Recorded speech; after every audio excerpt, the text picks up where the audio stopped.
I, Amanda, 34 years old, stood frozen in my own hallway as my brother's wife Natalie cheerfully announced, "We're renovating your master bedroom before moving in."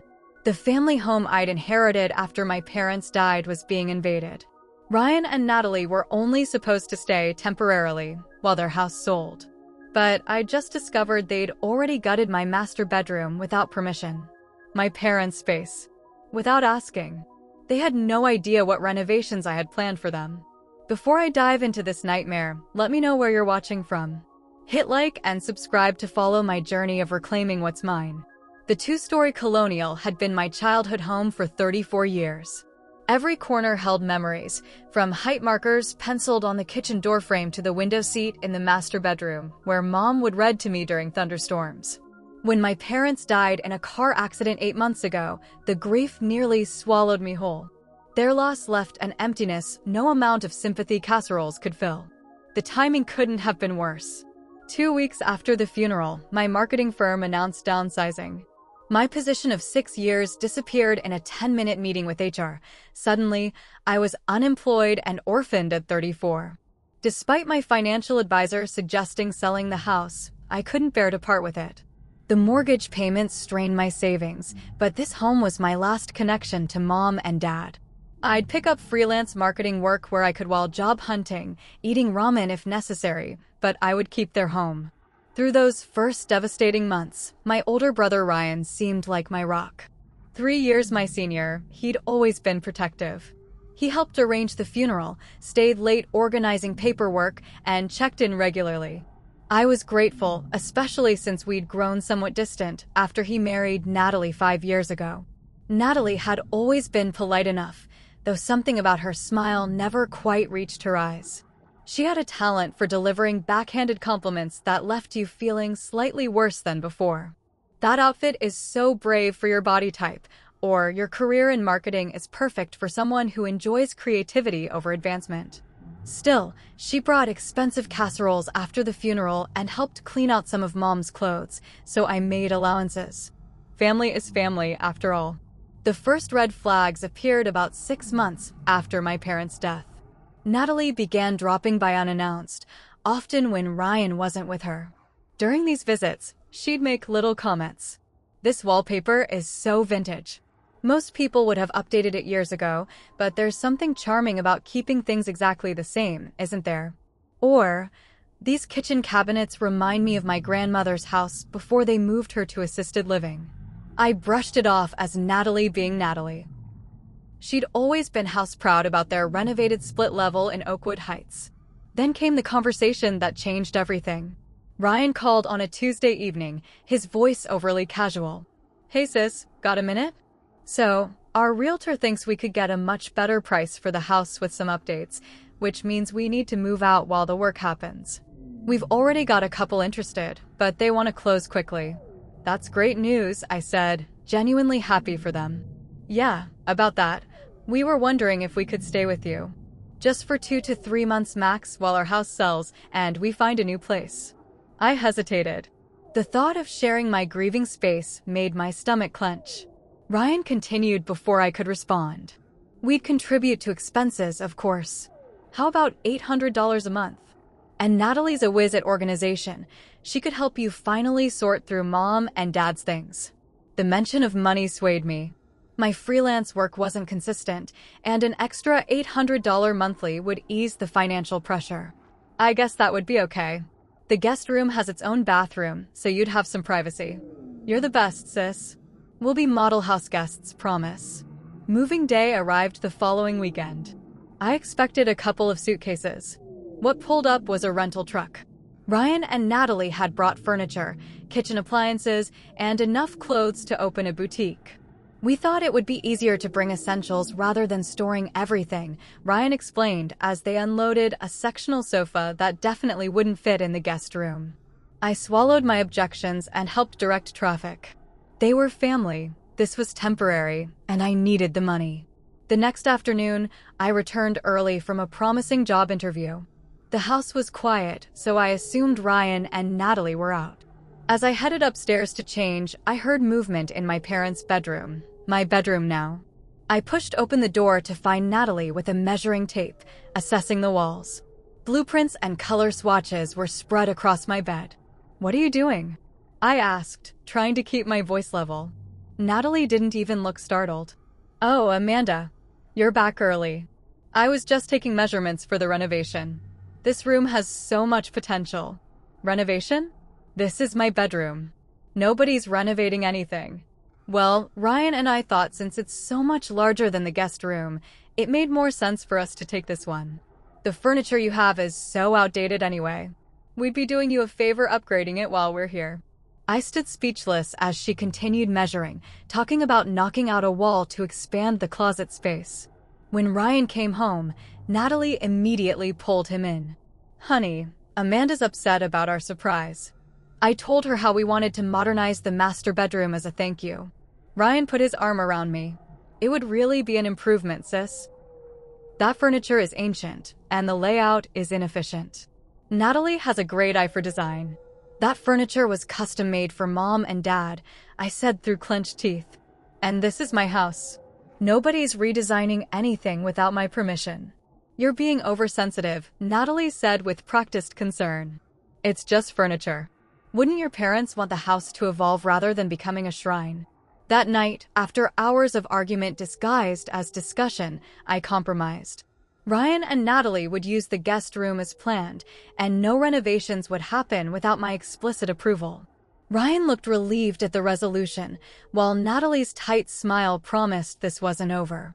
I lay awake that night, staring at the ceiling, feeling like I'd just barely protected my parents' memory from being erased.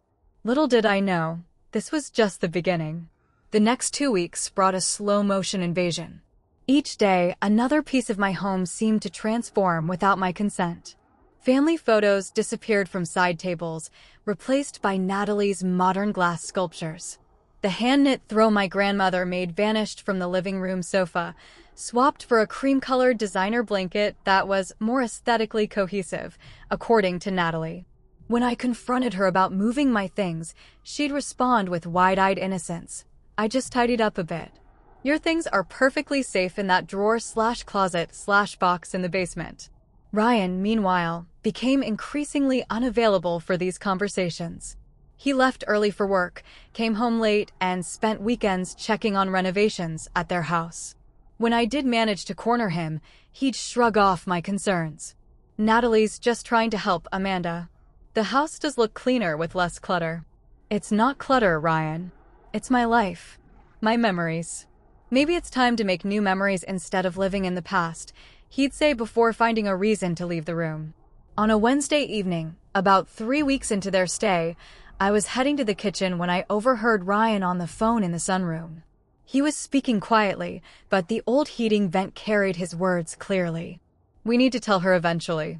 No, I know we said the house was on the market, but since the foundation issues came up." "Yes, I know it was weeks ago. Look, she's my sister. I can't keep lying to her about this." "Fine. We'll talk when I get home." I stood frozen, the pieces clicking into place. Their house wasn't actively being sold. They'd lied about the whole situation. When Ryan ended the call, I walked into the sunroom, phone evidence in hand. "How long have you known your house isn't selling?"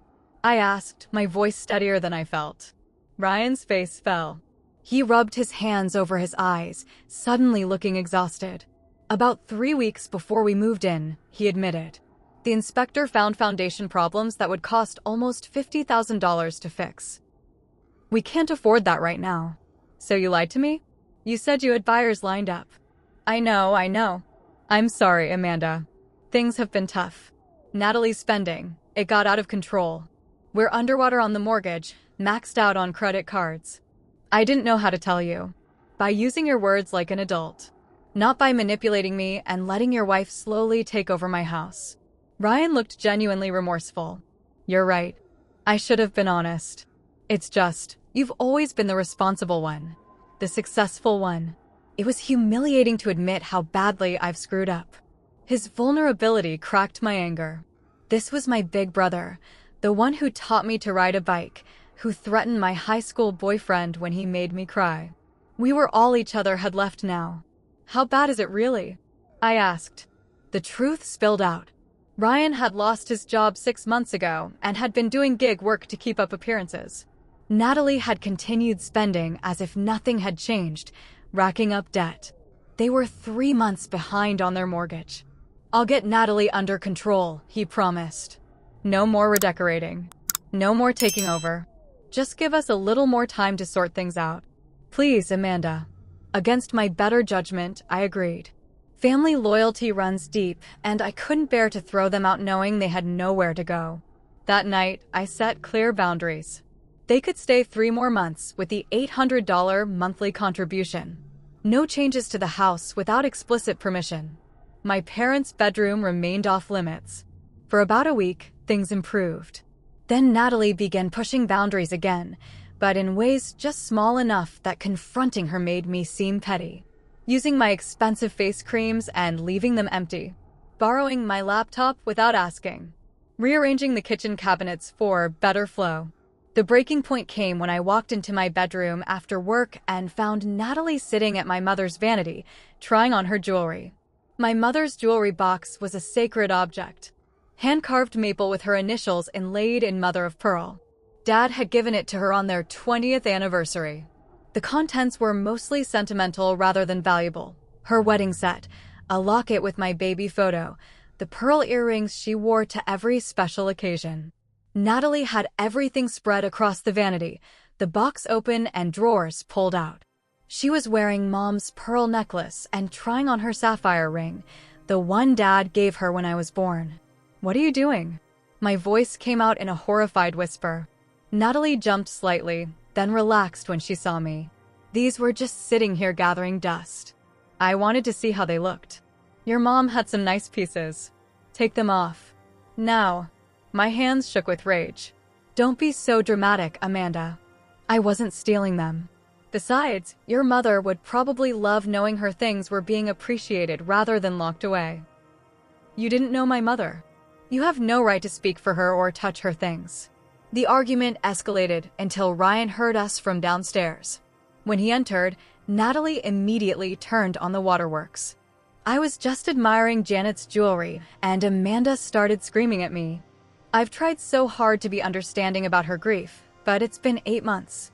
At some point, life has to go on. Ryan put his arm around her. "Sis, I know Mom's things are important to you, but Natalie didn't mean any harm. Maybe you're still holding too tightly to the past." I couldn't believe what I was hearing.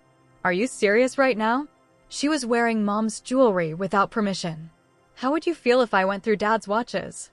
"That's different," Ryan said, but he wouldn't meet my eyes. How?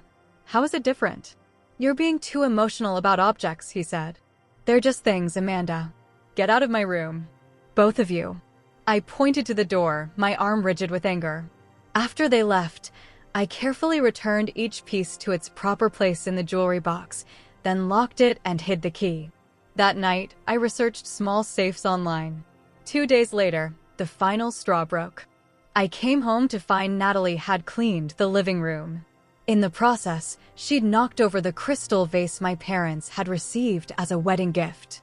Instead of telling me, she'd swept the pieces into the trash and placed a modern glass vase in its spot. I only discovered the truth when I took out the garbage and saw the distinctive blue crystal fragments. When confronted, Natalie shrugged it off as an unfortunate accident, but insisted the new vase worked better with the room's energy anyway. That night, I laid down explicit, written rules about touching anything that had belonged to my parents. I taped the list to the refrigerator, had them both read it, and made them verbally agree. The very next day, Natalie moved my father's favorite reading chair to open up the conversation area. When I pointed to the list, she laughed and said, "Oh, I didn't realize that old chair was actually your dad's. It looked like something from a thrift store." I was beginning to realize no boundary would be respected, but I had no idea how far they would go. By the 6th weekend of Ryan and Natalie's stay, I desperately needed space. My college roommate Lindsay had been inviting me to visit her in Chicago for months, and I finally accepted. Just 2 nights away to clear my head and gain perspective. "Are you sure you'll be okay without me?" I asked Ryan on Friday morning, still feeling oddly responsible despite everything. "We'll be fine." Might even surprise you with dinner when you get back Sunday, he said with a smile that almost reminded me of my old brother. Throughout Saturday, Natalie sent multiple texts about surprise home improvements they were making. I assumed she meant something minor, perhaps finally fixing the squeaky step or touching up paint in the hallway. When she sent, "You won't recognize the place when you get back," my anxiety spiked. I texted Ryan, but received vague reassurances that everything was fine. By Sunday afternoon, a sense of dread had settled in my stomach. I made an excuse to Lindsay and caught an earlier train home, arriving around 6 p.m. instead of the planned 9 p.m. The house looked normal from the outside, but when I opened the front door, I heard unfamiliar voices upstairs along with the distinctive sounds of demolition, hammering, drilling, the crash of debris. I raced up the stairs to find my worst fears manifested in dust and destruction. The door to my parents' bedroom, my bedroom, was propped open, revealing chaos within. The beautiful cherrywood furniture my father had custom-built for my mother was gone. The walls that had been a soft sage green were partially demolished, with exposed studs and electrical wiring. The window seat where I'd spent countless hours reading was a splintered ruin. Two men in work clothes were taking measurements while Natalie stood in the center of the devastation, clipboard in hand. "What have you done?" My voice came out as a strangled whisper. Natalie turned, momentarily startled, then recovered with a bright smile. "Amanda, you're home early. Surprise. We're finally updating this dated space. Where's my parents' furniture? Where are their things?" I pushed past her to check the closets, which had been emptied. "We've put some pieces in storage, but honestly, most of it wasn't worth saving. That bedroom set was so heavy and old-fashioned. We've ordered a beautiful modern platform bed that will make this room feel twice as large." "You had no right." I was shaking now, scanning the room for any trace of my parents' belongings. "Where's my mother's vanity?" "Her rocking chair."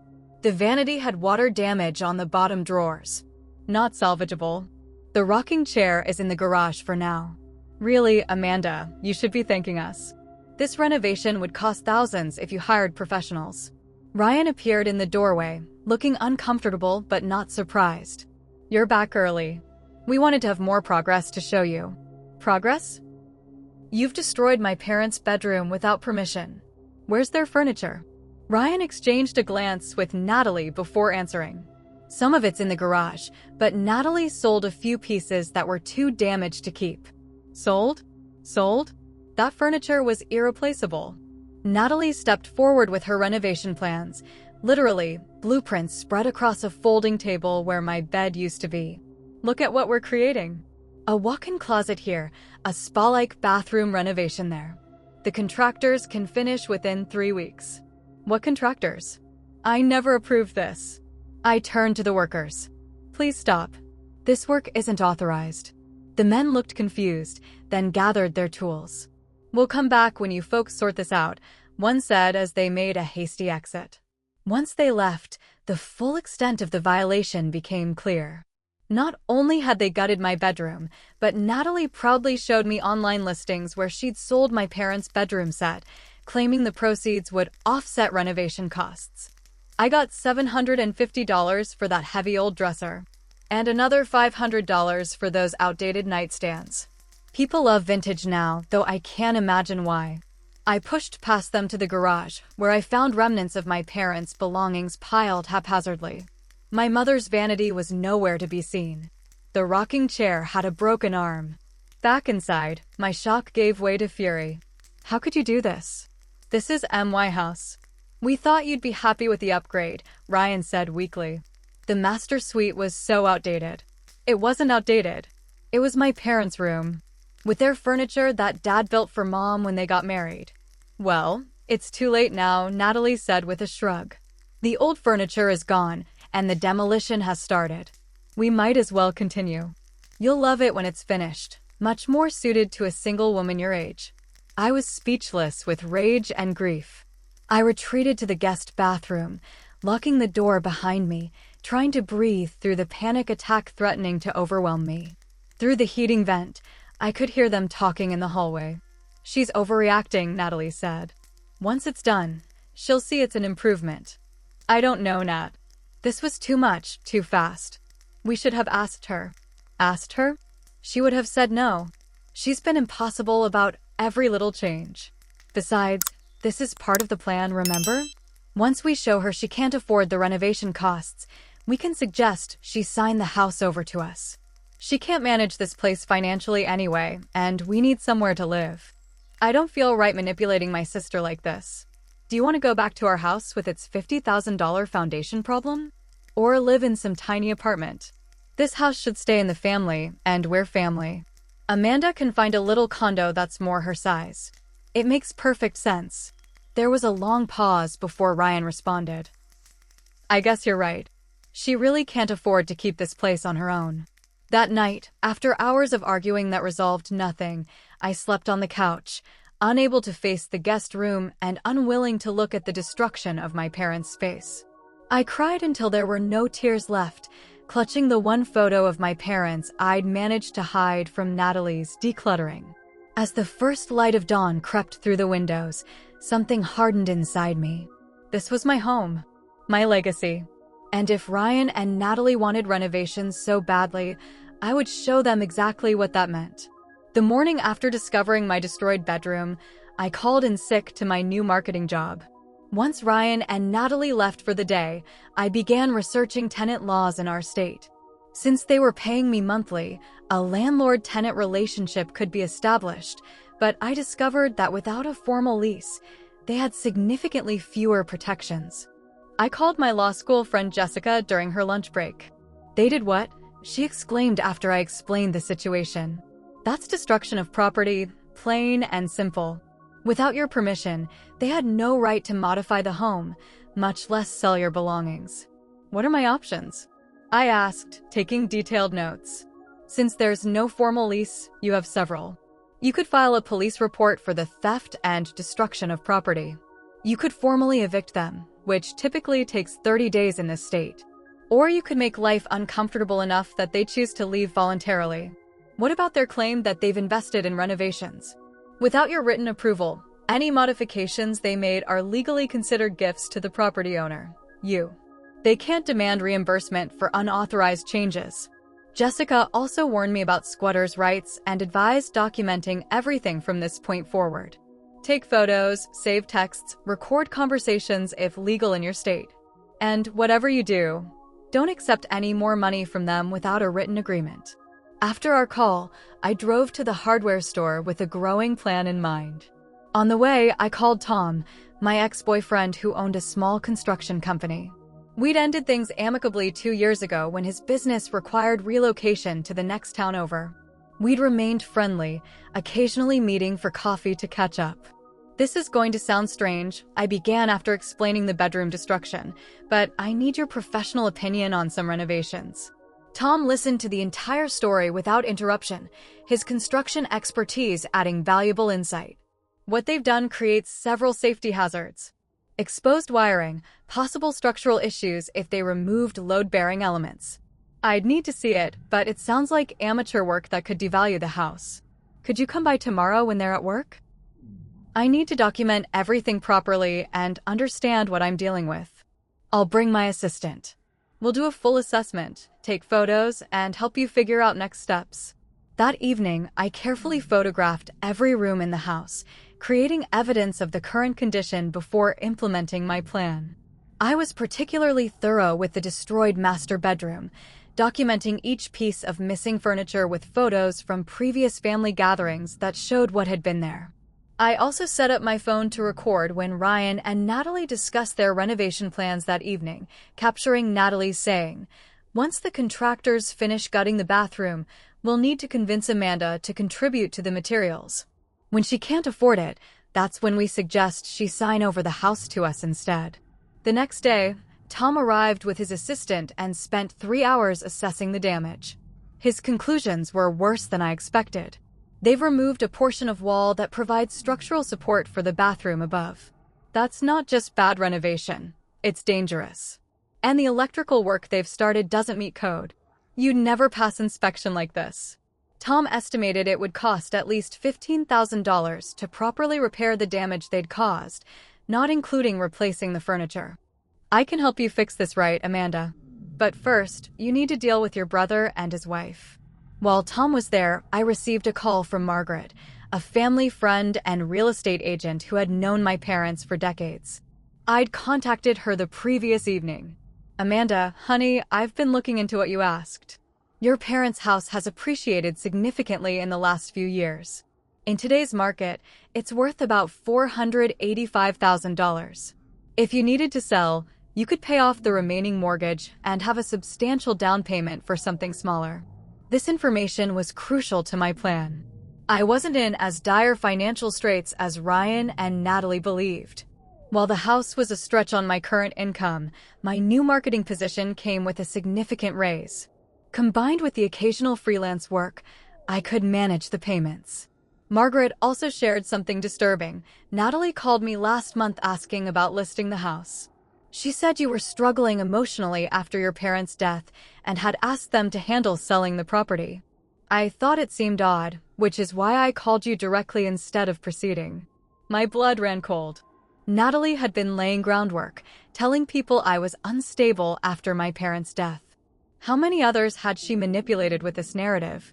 Over the next 2 days, I pieced together more disturbing information. My cousin mentioned Natalie had told her I was having trouble coping and might need family intervention. My uncle had heard I was making poor financial decisions out of sentimentality. The picture became clear. Natalie had been systematically undermining me to our family while presenting herself and Ryan as the responsible ones stepping in to help. With Tom's help, I did some research into Natalie's background. What we discovered was illuminating. This wasn't her first housing renovation situation. She had a pattern of moving in with people and gradually taking over. Her previous boyfriend had ended up selling his condo after she'd improved it beyond recognition. Before Ryan, she lived with an elderly aunt whose home underwent similar unauthorized updates until the aunt moved to assisted living. More concerning, we found evidence of significant financial problems beyond what Ryan had admitted. Natalie had maxed out credit cards in both her name and Ryan's. There were collection notices for unpaid store cards. They weren't just temporarily short on cash, they were drowning in debt.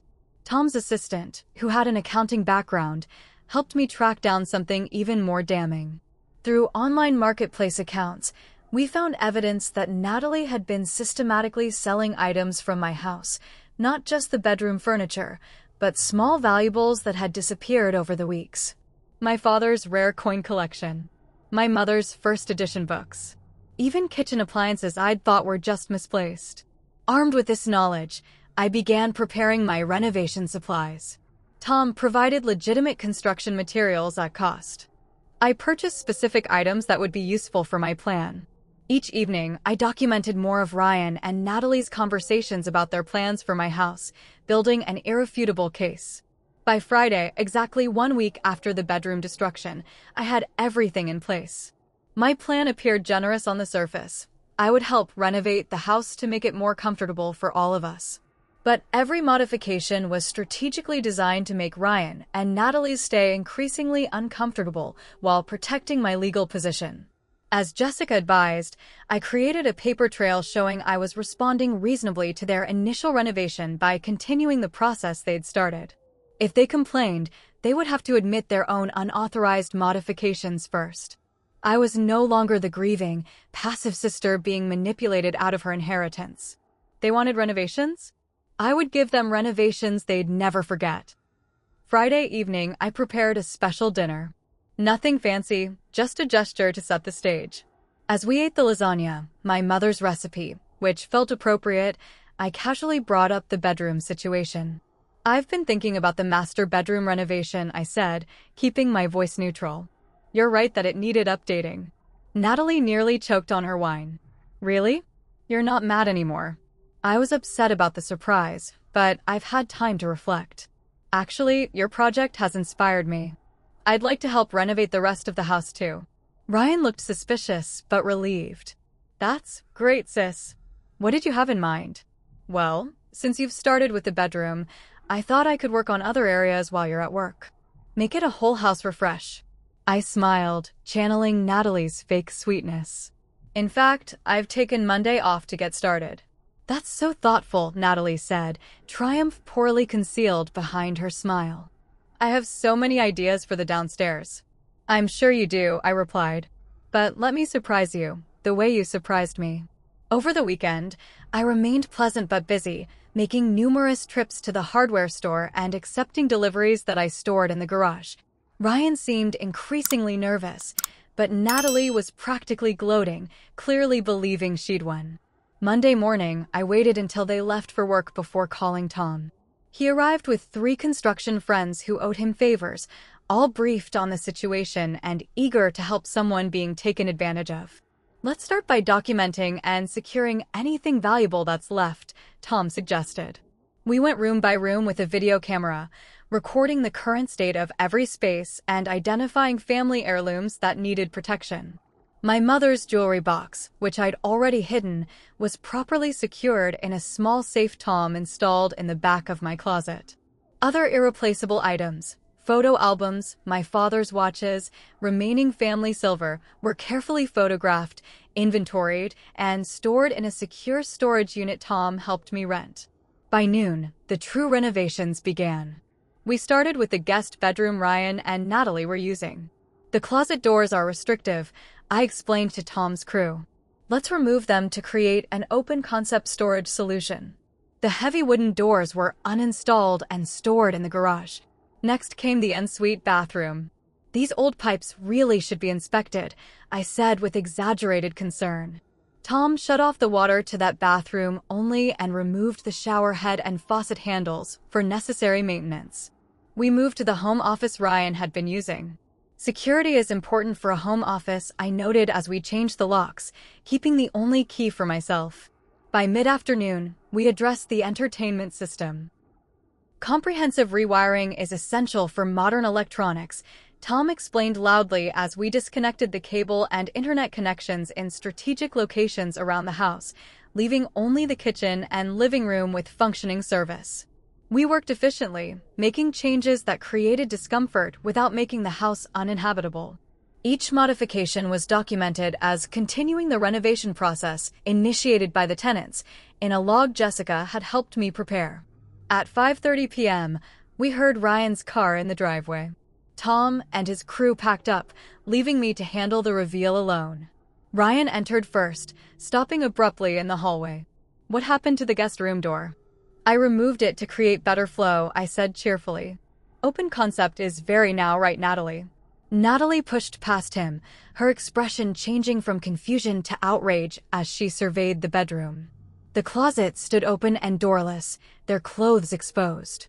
The bathroom door had also been removed to create a spa-like atmosphere. Where are the closet doors? And why is there no water pressure in our bathroom? She demanded. The doors are being refinished and the plumbing is being updated, I explained sweetly. Just like you're updating the master bedroom. I thought you'd appreciate the modern touches. But we can't shower without water. And anyone can see all our things with no closet doors.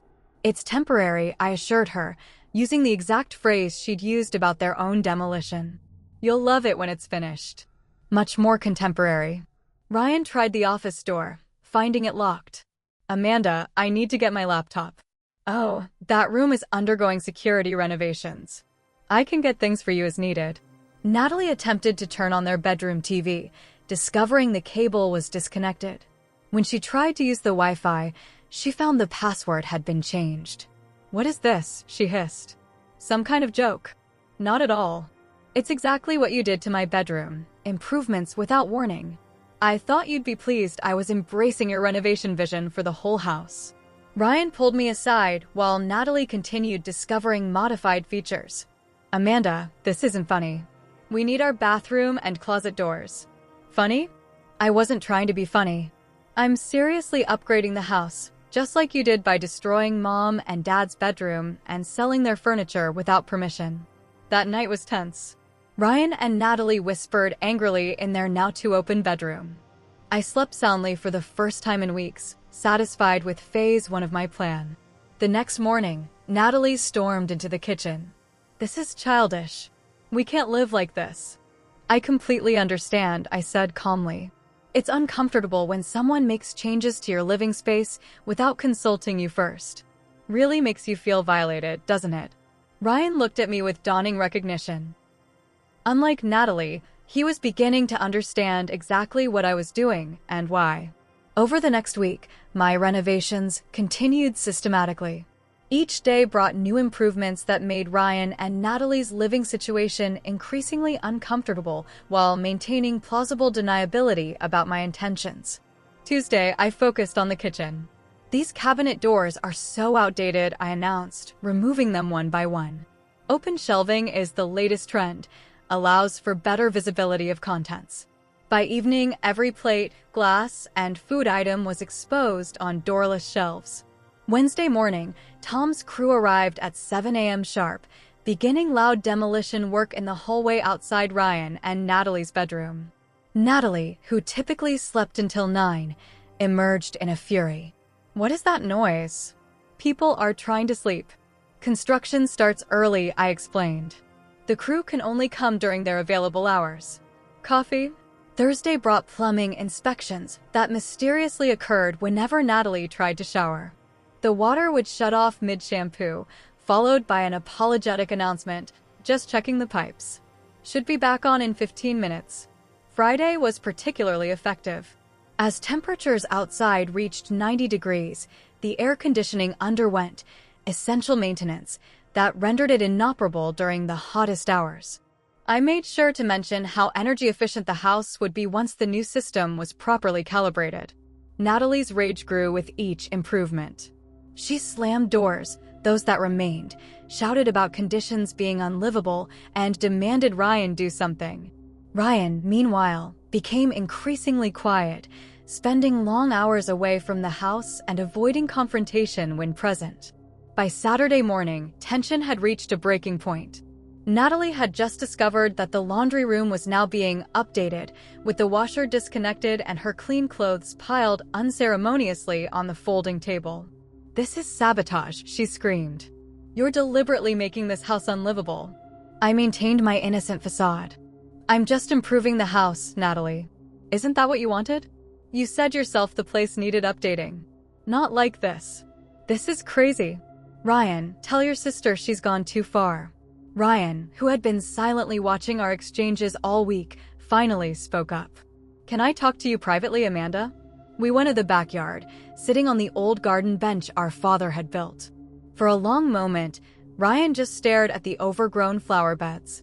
"You know exactly what you're doing, don't you?" he finally said. "I'm renovating. Just like you and Natalie started doing." "Cut the crap, Amanda. This is revenge for the bedroom." I dropped the innocent act. "Yes, it is. How does it feel to have someone destroy your living space without permission? To have someone else decide what happens in the home you're living in?" Ryan rubbed his hands over his face.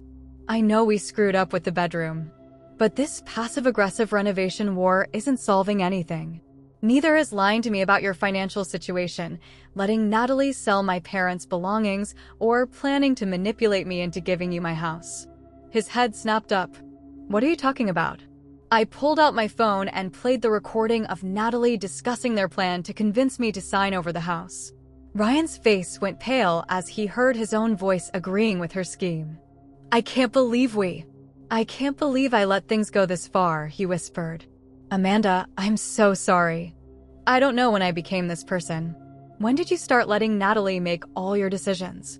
The brother I grew up with would never have destroyed Mom and Dad's bedroom or tried to steal their house from his sister."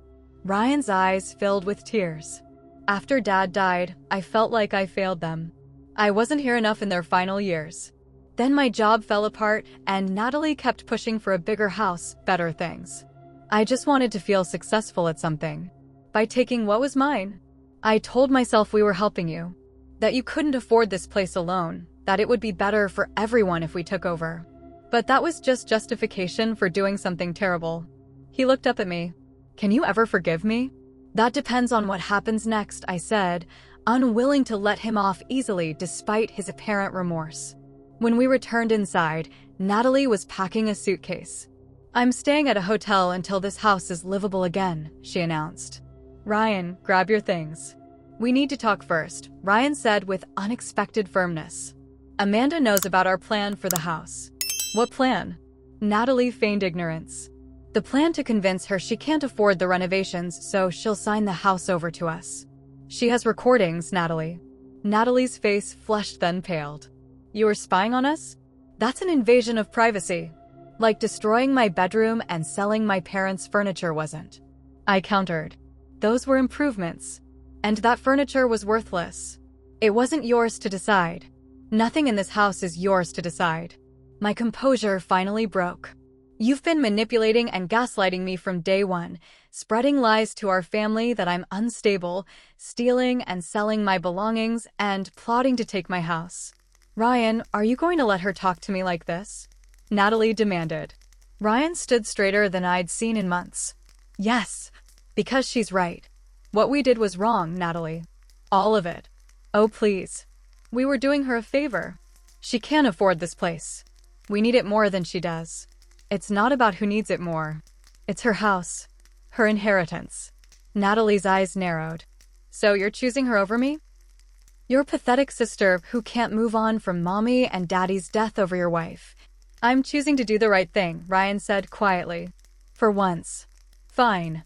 Natalie grabbed her suitcase. "Enjoy your precious family home with all its memories. I'll be at the Marriott. Call me when you come to your senses." She stormed toward the door, then turned with a vindictive smile. "By the way, that jewelry box you're so protective of? I already sold the sapphire ring. Got a nice price for it too." Before I could react, she slammed the door behind her. The admission hit me like a physical blow. Mom's sapphire ring, the one Dad had given her when I was born, was gone. Tears filled my eyes as the finality of that loss sank in. Ryan looked devastated. I had no idea she'd sold the ring. "I swear, Amanda." Tom, who had arrived during the confrontation to continue the renovations, stepped forward. "We might be able to track it down if she sold it online or to a local jeweler." Ryan nodded eagerly. "I'll help. I'll do whatever it takes to make this right." I wasn't ready to forgive him yet, but it was a start. "First, tell me everything she took and sold." Everything. That evening, Ryan and I sat at the kitchen table making a comprehensive list of everything Natalie had decluttered from the house. The extent was worse than I'd imagined. Small valuables from every room, family photos in expensive frames, even kitchen appliances I'd received as housewarming gifts. "I'm so ashamed," Ryan kept saying. I knew she was moving things, but I had no idea she was selling them. "Why didn't you stop her? Stand up to her?" "This is our parents' legacy, Ryan." I was weak. Afraid of losing her. Afraid of admitting how badly I'd failed at everything else. He looked up, his expression more like my old brother than the shadow he'd become. "But that's over now. I choose family. Real family." It wasn't perfect, but it was a first step toward healing the rift between us. The next morning, Natalie returned with a demand. Ryan could stay if he wanted to play house with his sister, but she wanted her belongings immediately. Tom and his friends happened to be there, providing moral support and continuing legitimate repairs to the master bedroom. As Natalie began grabbing items, including several that clearly weren't hers, Tom stepped in. "Ma'am, I'd suggest only taking things you can prove ownership of. Removing others' property could constitute theft." "Mind your own business, contractor," she snapped. "Actually, I'm also a witness to your admission about selling family heirlooms without permission," Tom replied calmly. "Just something to consider." Natalie glared but limited herself to clothing and personal items that were legitimately hers. Before leaving, she delivered a final threat. "You'll be hearing from my lawyer about the money I invested in renovations." After she left, Jessica called with reassuring news. She has no case. Without written approval from the homeowner, her unauthorized modifications are legally considered gifts to the property. And if she pushes it, we counter with theft charges for the items she sold. Ryan looked relieved but ashamed. "I can't believe I was going to let her take your house." "Our parents' house," I corrected. "And you didn't. In the end, you made the right choice." It wasn't full forgiveness, but it was a beginning. The real work began after Natalie's dramatic exit. Physical reconstruction of the house paralleled the more difficult rebuilding of trust between Ryan and me. Tom created a detailed plan to restore the master bedroom, salvaging what could be saved and finding period-appropriate replacements for what couldn't. Ryan contributed his entire savings, a gesture that barely dented the financial damage but represented meaningful sacrifice. "I know it won't replace what was lost," he said as he handed over the check, "but I want you to know I'm committed to making this right." The bedroom reconstruction became our shared project. Each evening after work, we'd tackle another aspect together. Ryan proved surprisingly handy with basic carpentry, a skill I hadn't known he possessed. "Dad taught me when I was in high school," he explained while reinstalling baseboards. "I forgot how much I enjoyed working with my hands." Tom was there almost daily, supervising the more complex work, and I couldn't help noticing, finding reasons to stay for dinner. His steady presence provided both practical help and emotional support during a challenging time. 3 weeks after Natalie left, Ryan received divorce papers. She was demanding half the value of home improvements and any equity in our parents' house. Jessica quickly drafted a counter-response outlining the theft of family heirlooms and unauthorized destruction of property. "She's bluffing," Jessica assured us. "Her claims have no legal standing, and she knows it. She's hoping you'll settle to avoid confrontation." She was right. After one meeting with both lawyers, Natalie dropped her demands in exchange for us not pursuing criminal charges for the stolen items. Ryan agreed, just wanting to end that chapter of his life. The sapphire ring, unfortunately, proved impossible to recover. Natalie had sold it to a cash-for-gold place that had already melted it down. But Tom surprised me by tracking down my mother's vanity through an online marketplace. The buyer, upon hearing our story, agreed to sell it back at cost. The day the vanity returned home, I cried as I ran my fingers over the familiar wood grain. "Mom used to let me play with her makeup at this vanity," I told Tom. "It's one of my earliest memories." "Some things are irreplaceable," he said, his hand steady on my shoulder. "But you've saved what matters most, this home and your relationship with Ryan."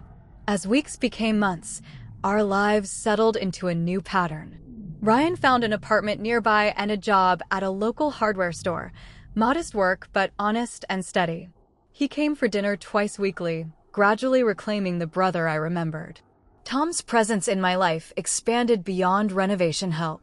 Our coffee meetups became dinner dates, then weekend hikes. His straightforward nature and unwavering support during the crisis revealed a connection deeper than our previous relationship had explored. 3 months after the renovation wars, as we now jokingly called it, we celebrated the master bedroom's completion with a small gathering. Jessica came, along with other friends who'd supported us through the ordeal. The bedroom looked beautiful, not identical to before, but respectful of its history while accommodating my own style. That evening, Ryan, Tom, and I sat in the restored dining room after others had left. The conversation turned reflective over glasses of Dad's favorite whiskey. "I still can't believe how close I came to losing everything that matters," Ryan said. "Not just the house, but you, my integrity, our parents' legacy." "What was it about Natalie that made it so hard to see what was happening?" I asked, a question that had lingered for months. Ryan considered this. "She made me feel important when I felt like a failure. After losing my job, my sense of self-worth was at rock bottom. She convinced me I deserved more. This house, your inheritance, as compensation for my suffering." "Classic manipulation," Tom observed. "Find someone vulnerable and exploit their insecurities." "I'm just grateful I woke up before it was too late," Ryan said, raising his glass. "To second chances." We clinked glasses, the simple gesture symbolizing how far we'd come. In the months that followed, life continued transforming in positive ways. My marketing career flourished, making the mortgage payments manageable. Ryan faithfully contributed to repairs, working extra shifts to help compensate for the damages. Tom became a permanent fixture in my life, his quiet strength a perfect complement to my more emotional nature. The house evolved too. Not through Natalie's harsh, unauthorized demolition, but through thoughtful updates that honored its history while accommodating new memories. We repainted the living room in colors Mom would have loved, replaced the dated kitchen counters while keeping the cabinet layout Dad had designed. 1 year after the bedroom incident, we gathered for a memorial dinner on our parents' anniversary. The dining room table, salvaged and restored from the garage where Natalie had relegated it, held our family's good china and flickering candles. "I think Mom and Dad would be proud," Ryan said, looking around at the home we'd fought for and saved. "Not just of the house," I added, "but of us. How we found our way back to being family." Later that evening, after Ryan left, Tom and I sat on the porch swing Dad had built decades ago. "You know what I've learned from all this?"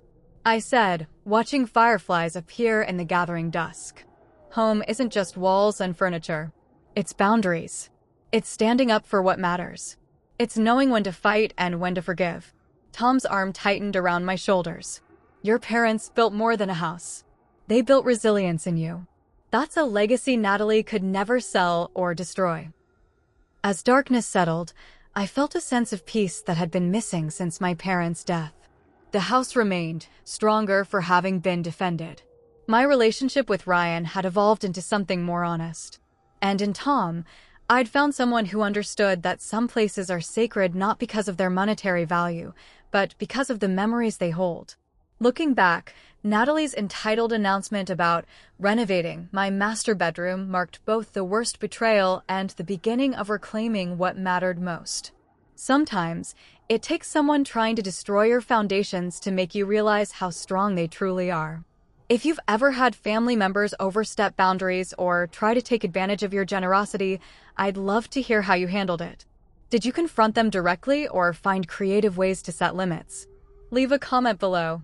And if this story of standing up for yourself resonated with you, please like and subscribe for more real-life experiences. Share with someone who might need encouragement to protect their own boundaries.